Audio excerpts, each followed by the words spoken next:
If you want to know why, you better go to the longer playlist because we do not have time on the short playlist.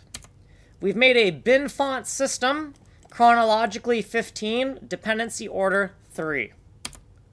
We have monkey wrench macros for bin left for A through Z and bin right for A through Z because they could be capital or lowercase. In the Binfont Constants section, we have Binfont glyphs.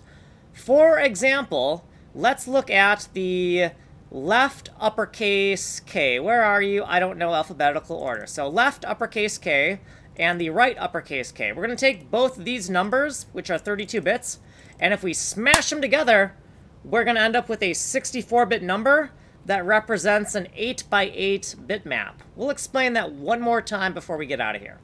So we also have the special characters dot and / encoded here.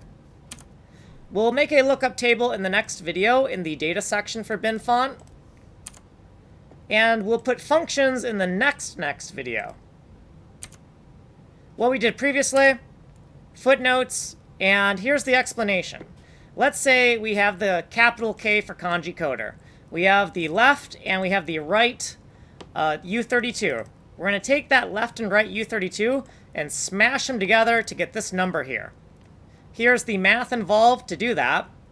And once we have this number, here's what it is in decimal. Here's what that number is in binary, this big 64-bit number. So it's 64 zeros and ones.